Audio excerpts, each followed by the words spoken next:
আমি আজ গভীর শ্রদ্ধার সাথে স্মরণ করছি স্বাধীনতা যুদ্ধে শাহাদাত বরণকারী সকল বীর শহীদদের এবং মহান আল্লাহর দরবারে আমি তাদের বিদেহী আত্মার মাগফিরাত কামনা করি। আমি সকল শহীদ বীর মুক্তিযোদ্ধা পরিবারের সদস্য এবং সম্মানিত যুদ্ধাহত বীর মুক্তিযোদ্ধাগণের প্রতি আন্তরিক শ্রদ্ধা জ্ঞাপন করছি।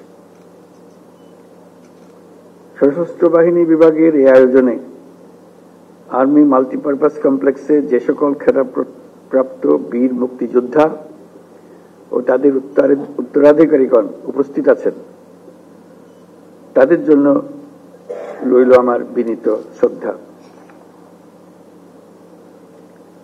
মুক্তিযুদ্ধ বাংলাদেশের ইতিহাসে সর্বকালের সর্বশ্রেষ্ঠ ঘটনা, যার ফলে পৃথিবীর মানচিত্রে বাংলাদেশ একটি স্বাধীন সার্বভৌম রাষ্ট্র হিসেবে প্রতিষ্ঠাতা এবং পরিচিতি লাভ করেছে। দেশ স্বাধীন করার মহান ব্রত নিয়ে ৭১-এর ২৫শে মার্চ রাত থেকে বাঙালি সেনারা সেনানিবাস ত্যাগ করে সশস্ত্র যুদ্ধে ঝাঁপিয়ে পড়েন। একই সাথে এই দেশের কৃষক, শ্রমিক, ছাত্র জনতা, সাধারণ মানুষ সকলেই যার যা কিছু আছে তাই নিয়ে যুদ্ধে ঝাঁপিয়ে পড়ে, যা একটি জনযুদ্ধে রূপ নেয়। আমাদের মা বোনেরা মুক্তিযোদ্ধাদের পাশে থেকে প্রশিক্ষণ গ্রহণ সহ বিভিন্নভাবে যুদ্ধে সহযোগিতা করেছেন। মুক্তিযুদ্ধে যুদ্ধরত সকল বাহিনীকে বাংলাদেশ ফোর্সেস নামে সাংগঠনিক রূপ দেওয়া হয়। সমগ্র বাংলাদেশকে 11টি সেক্টরে ভাগ করে সশস্ত্র বাহিনীর নেতৃত্বে যুদ্ধ পরিচালিত হয়।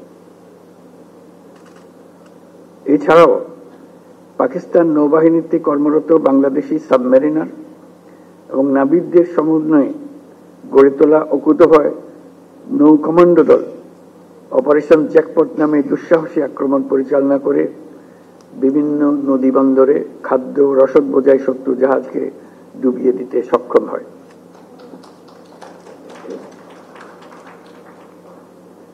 এছাড়াও বিমান বাহিনীর সদস্যগণের সমন্বয়ে গঠিত কিলো ফ্লাইট চট্টগ্রাম ও নারায়ণগঞ্জের জ্বালানি ডিপো সহ পাকিস্তানি হানাদার বাহিনীর গুরুত্বপূর্ণ স্থাপনায় সফল আক্রমণ পরিচালনা করে।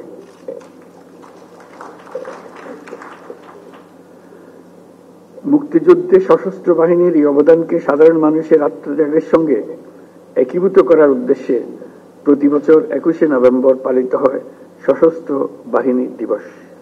আজ সেই দিবস। মহান মুক্তিযুদ্ধে বীরত্বপূর্ণ অবদানের স্বীকৃতি স্বরূপ বীর মুক্তিযোদ্ধাদের কল্যাণে বিভিন্ন সুযোগ সুবিধা চলমান রয়েছে। সময়ের আবর্তে অধিকাংশ বীর মুক্তিযোদ্ধা আজ বয়সের ভারে ভারাক্রান্ত। সশস্ত্র বাহিনী দিবস উদযাপনকালে দেশের বিভিন্ন স্থানে ছড়িয়ে থাকা বীর মুক্তিযোদ্ধাদের আনুষ্ঠানিকভাবে সম্মান জানানোর ক্ষেত্রে সশস্ত্র বাহিনী বিভাগ, নৌ ও বিমান বাহিনী যে উদ্যোগ প্রতি বছর নিচ্ছে তা নিঃসন্দেহে প্রশংসনীয়। এই জন্য সশস্ত্র বাহিনীকে আমি আন্তরিক ধন্যবাদ জানাই। বিগত ৫ই আগস্ট ২০২৪ সালে ছাত্র জনতার বিপ্লবের মধ্য দিয়ে আমরা এক নতুন বাংলাদেশের সূচনা করেছি। এই নতুন দেশে আমাদের দায়িত্ব সকল মানুষকে একটি বৃহত্তর পরিবারের বন্ধনে আবদ্ধ করা। পরিবারে মতভেদ থাকবে, বাকবিতণ্ডা হবে, আমরা কেউ কারো শত্রু হব না, কাউকে তার মতের জন্য শত্রু মনে করব না, কাউকে ধর্মের কারণে শত্রু মনে করব না। আমরা সবাই সমান, আমরা সবাই একই পরিবারের সদস্য।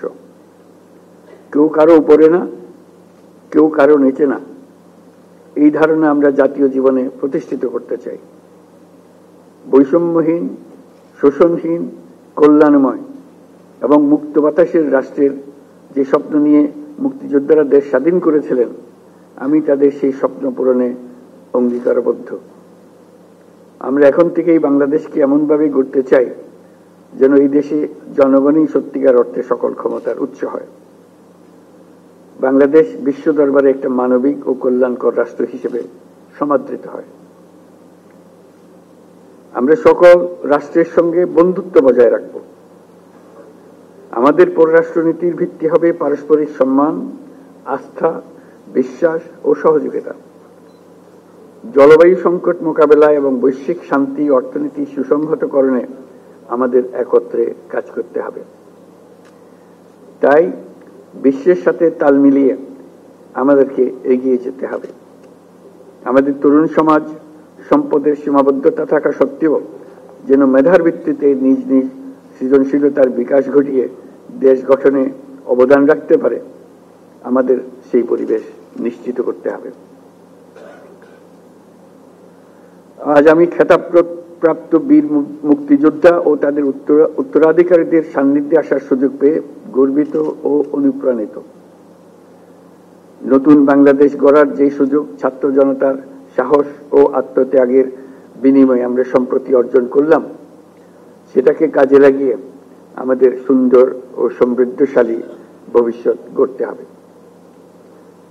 বীর মুক্তিযোদ্ধা, শহীদ, আহত এবং জীবিত ছাত্র জনতার কাছে আমরা প্রতিজ্ঞাবদ্ধ থাকতে চাই। যে সুযোগ তারা আমাদেরকে দিয়েছে, তার মাধ্যমে আমাদের দেশকে পৃথিবীর সামনে একটি দৃষ্টান্ত স্থাপনকারী দেশে পরিণত করতে আমরা শপথ নিয়েছি।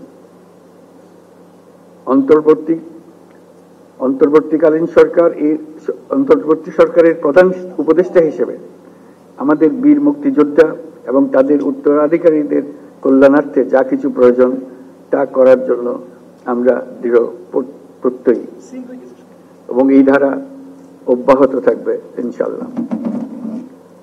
আজ খেতাবপ্রাপ্ত বীর মুক্তিযোদ্ধা এবং তাদের উত্তরাধিকারীদের সম্মাননা প্রদানের সুযোগ তৈরি করে দেওয়ার জন্য আমি সশস্ত্র বাহিনী বিভাগ সহ সংশ্লিষ্ট সকলকে আন্তরিক ধন্যবাদ জানাচ্ছি।